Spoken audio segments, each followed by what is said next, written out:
Well, we've only got one episode left. That's the one where we do the most, and that's actually creating an instance. So once again, from within the Nimbus dashboard. Now, something to realize is that if you are on your dashboard and you leave it for a little while, you quite often get logged out. Okay, and then you just need to log back in again. All right, so we are going to create an instance. We've created a key pair, so we've got a way to access that instance. Now we just need to create an instance. So we'll go to the instances panel. You can see there's nothing there yet. Up on the right here is a button that perhaps confusingly says launch instance. It really means begin the process of launching an instance. Okay, and launching an instance is all about just configuring how you want your virtual machine to appear. Right? Once you press on the launch instance button, you'll see this launch instance window. Okay, and our first one, the first panel that we're dealing with, or the first option, if you like, is details. So we're going to give the instance a name. Doesn't really matter what you call it, but we recommend that you try and name it something relevant to what it's at, the purpose it's actually serving. So I'm going to put training. You can give a description if you like. First training instance, but you're not required to. You don't need to change availability zone or count. Okay. Now, you'll also see on the right here that you've got a little quota. So you can see that you're not going over quota. Basically, we're allowed 2 instances. We're about to add our first. To actually navigate through the launch instance window, once we've completed that panel, we can select next. We can also select back when we're not at the last page, but you can also go directly to panels simply by clicking on them. So if if you're all the way through or almost all the way through and you wanted to think, oh, I wanted to change that, you can simply go and select the panel. Okay. For the moment, we'll just use the next button. So I've got my instance name, I give it a description, I'm happy with that, I press next. I'm now through to my instance source, okay? So instance source is referring to the operating system that we want to install in our instance, okay? They're all Linux-based, okay? So we've got CentOS, I'm not sure who put Goat on, ignore that, that's the cloud team going crazy. And we've got Ubuntu, we've got version 18.04 and 20, okay? We're going to select how we want the instance to boot up. In this case, we're going to choose image. But if you have created, for example, when we were talking about images, if you've created a snapshot, just like you do with Time Machine on Macs, or the Windows does a backup, you could select to actually start an instance from a snapshot of another instance.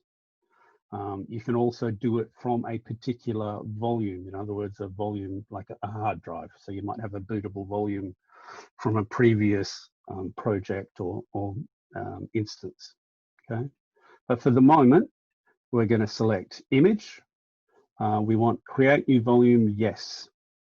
The one below it, delete volume on instance, delete. We recommend you do yes, okay?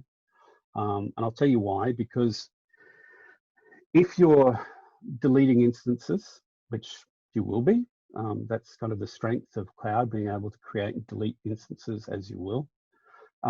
The root volume, if you don't delete it, will hang around and it'll start taking up quota on your project, okay? And if, as I said earlier, if you've made sure that all your data is backed up and you've got everything ready, all your software is set up, then you don't need to keep your root volume. Okay? So we recommend you say yes to delete volume on instance delete, certainly for the beginning. There may be instances where you do want to change that, and you can change that as you like. Okay.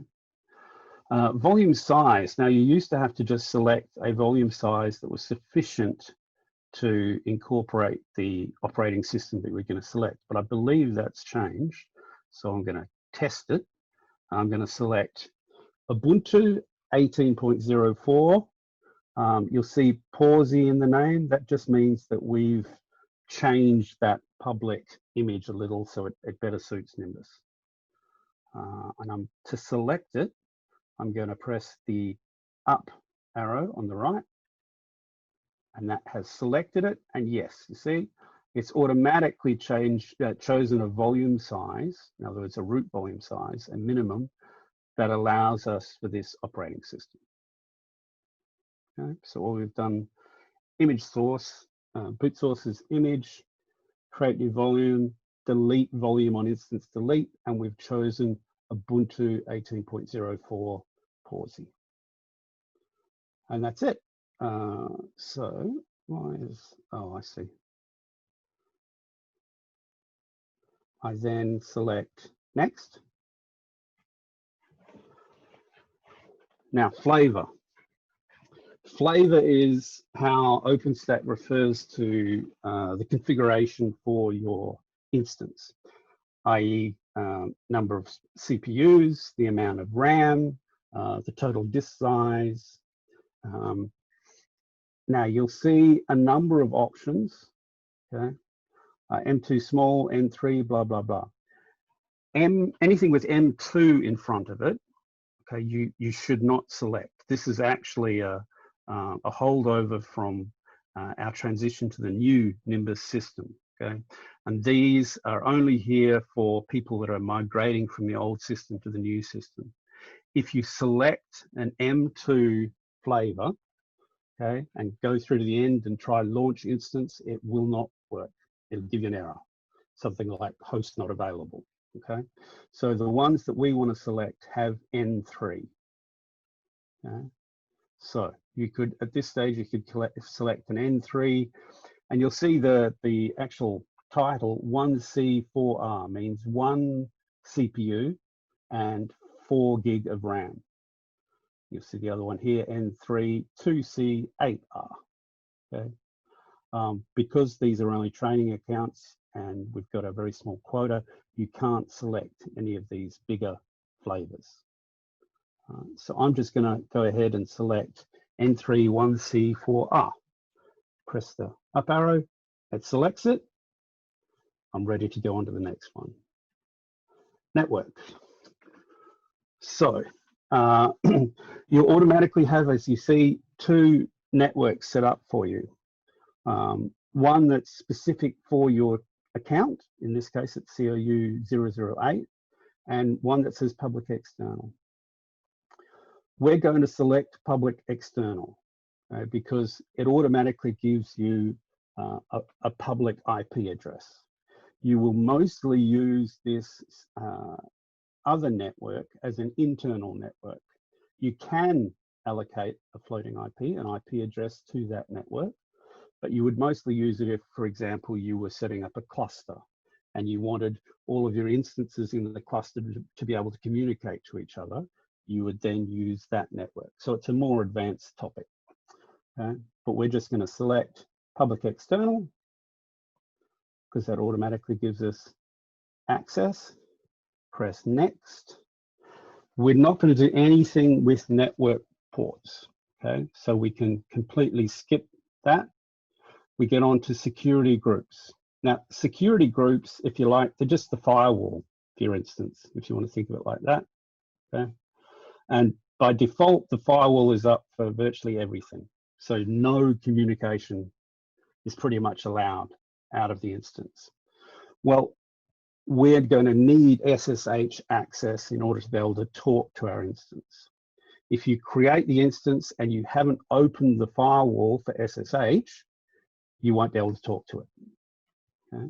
So we're going to select the SSH security group, and we're done with that. Next is our key pair. We created our training key pair. Okay. So it's actually selected it, since we only have one. And that is the end. Okay, that's all we'd have to actually do. We don't need to worry about configuration, server groups, metadata, scheduler hints, etc. All more advanced stuff. So we've done all that. Now I can actually click on launch instance. So we'll give that a shot, see if I've done everything correctly. Okay, it says one instance launched. You'll see that it's building. Okay. It has an IP address associated, 146.118.67.165. Okay, you need to write that IP address down on a piece of paper, okay? Because that is what you use. That's the address you need to put in when we're contacting via SSH.